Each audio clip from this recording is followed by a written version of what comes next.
What is going on, guys? Helix101 here, and thanks so much for joining me again with my weekly vlog update. This time around it's going to be a little bit special since I actually got a lot of questions from you guys that I'm going to be answering, so hopefully you enjoy that. I'll give you a little shout out in this episode. And yeah, not too much to update this week. It's been kind of, I would like to call it a fallout week. Other big thing, we hit 103 subscribers. Actually, I was gonna say 102, but we're at 103 subscribers, and I want to say so many thanks to you guys right now, and I will. At the same time, I do want to save that for the 100 subscribers special episode that's going to be coming out this week, so look out for that. Otherwise, let's just get right to the questions. I had a lot of fun reading through some of these. Some of them were really funny, so I hope you like the answers. At Festive Leaf asks, do you prefer bacon or sausage? Gotta get the important questions out of the way.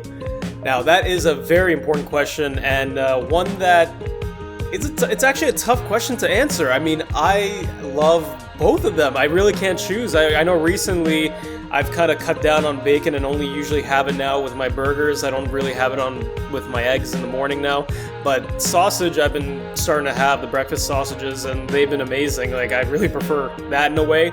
And just a fun fact, I don't know if you guys know, since I'm from Canada, we have a thing called Canadian bacon. Personally, I really don't think it's actually considered bacon. It just looks like a slab of ham that they just put on things, and they call it the Canadian bacon.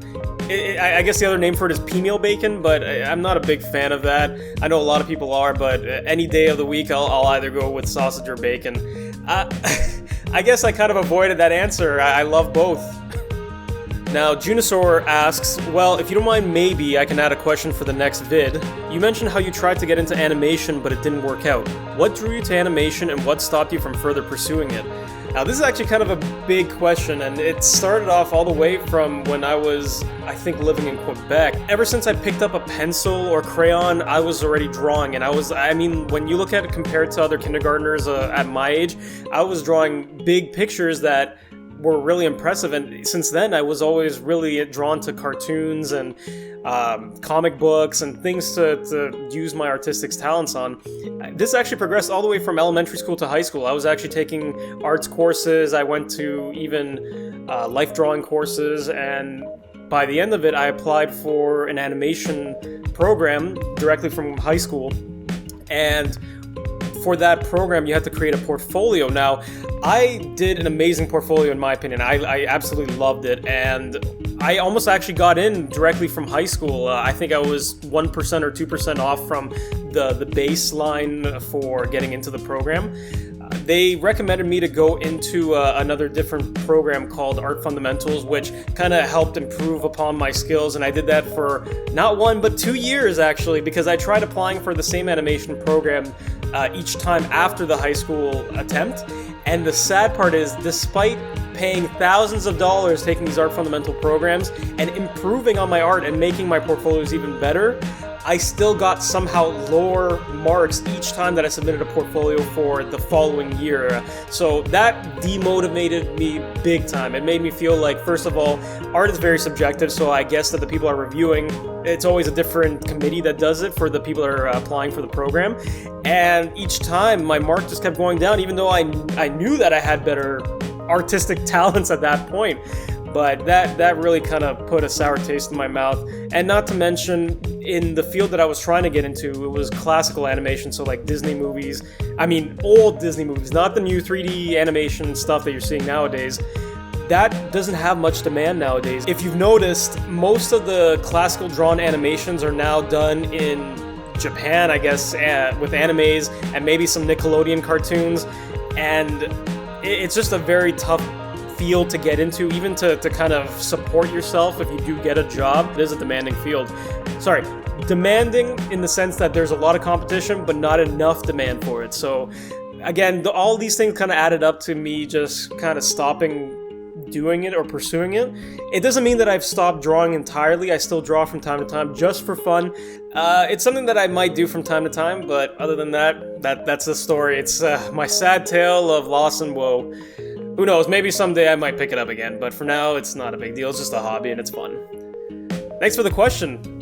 Now, Matsumuri Gaming, he wrote, "Great vlog, buddy. This is a great use of space for your setup. Just goes to show you do not need a big fancy studio to make great content. Thanks for a peek behind the curtain." You're welcome. My question is, what is your favorite non-computer related activity? Now, aside from spending time with my fiance and going out places, watching movies and things like that, or even watching television shows, I actually love coming home and just relaxing with her, and we try starting up new TV shows, which is a lot of fun. Recently, we just finished Breaking Bad, which was awesome watching it again. Well, I watched it in the past, but she was actually watching for the first time, so that was a lot of fun. And if you've watched the Broforce episode, you can see that she was completely hooked on it because she kept bringing up Heisenberg, or Walter White in the episode. But one of my other favorite non-computer related activity is actually playing the violin. Now, I'm not great at it, but I've had a lot of fun learning the instrument, and I've been kind of self-teaching myself for a while, and maybe I'll give you a sneak peek. Now, I just wanted to show you, this is my violin here, so I got this a while back. This is actually a bit of a more advanced beginner's violin, and I would love to upgrade in the future, but for now, this is what I'm using, so I'll give you a little sample here.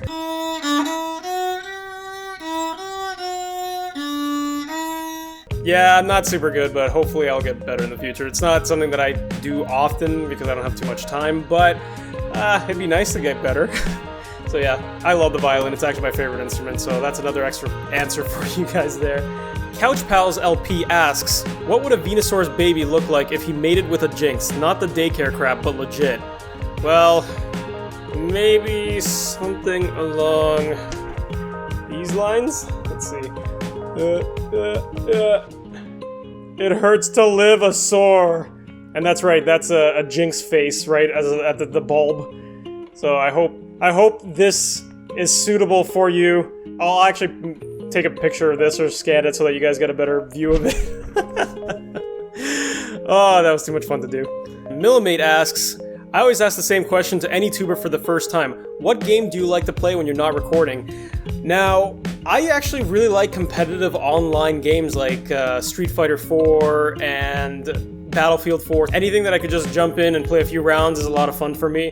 And I'm actually decent at Street Fighter 4. I play as Cammy. And on Battlefield 4, you know, my kill-death ratio is not great, but it's still a lot of fun playing. Recently, though, I've been playing a lot of Fallout 4, so I've been loving that game. It is fantastic, and whenever it's not crashing on me, it's awesome. So hopefully I'll keep getting a chance to play that without any further issues. And last but not least, Dragobee says, hi, your videos are really good. Keep them up. Do you have any favorite movies or games? Well, in terms of movies, I have two of them that I would consider my all-time favorite. One of them mainly because like I was telling you guys before, I was really into animation, and even though I didn't get into 3D animation really, I kind of fell in love with it. So the first one was How to Train Your Dragon.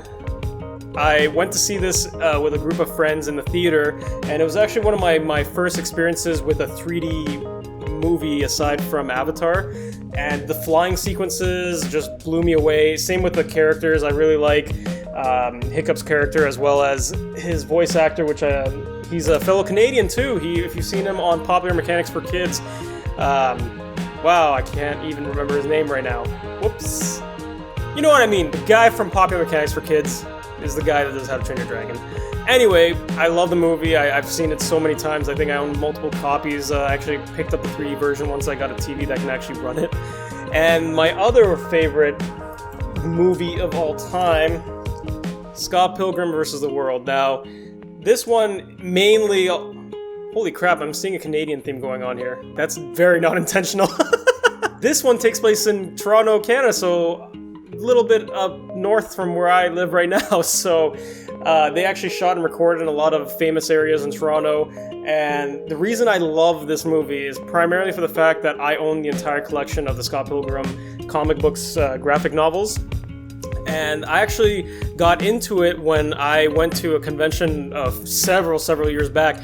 No one was actually buying the comics at the time, so when I went to this convention, they were selling the first 2 volumes for 2 for 1, and I said, sure, why not, I'll give it a shot. And Brian Lee O'Malley's story just blew me away. I loved the characters, the way that they reference video games, and the randomness of it all, where they can just start fighting each other, and it was like stepping into like some superhero movie without really needing to explain why they have superhero powers. And the movie was awesome. And oh, fun fact, I got Mr. Brian Lee O'Malley's little autograph here, so you can see it. And there's my name. My name's Omar, guys, by the way. So there's my little fun thing that I got when the 3rd volume came out. So I managed to get a chance to speak to him a little. He drew that little picture of knives in my copy, and ever since then, yeah, was super excited for the movie, and the movie did not disappoint. It was really fun. So yeah, those are my 2 favorite movies. Now, in terms of games, I have a big collection of games. I'm gonna have to go check it out. So let's go over here. First off, I really love Demon Souls. Like, Demon Souls was something that completely took me by surprise. I never expected the game to be that way, and the difficulty just brought a sense of challenge to a lot of games that weren't coming out like that at that time. The other one is an RPG. It's a JRPG, actually.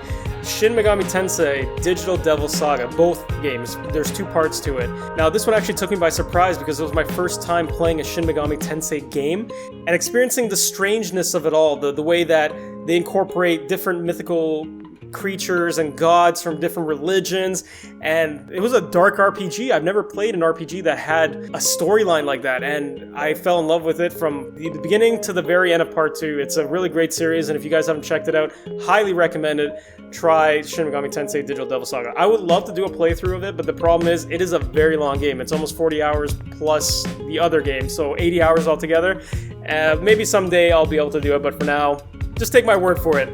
Alright, so that's this week's vlog. I hope you guys enjoyed me answering your questions. And if you have any further questions for any future vlog episodes, just write them down in the description below. I love reading these and trying my best to answer them. I had a really great turnout this time around, so I hope you guys had fun with that. Other than that, look forward to some more episodes coming out this week. We're gonna try, like I said, to get the special 100 sub episode out hopefully by Monday. And yeah, so thanks for watching, guys. And I'll see you all on the next level.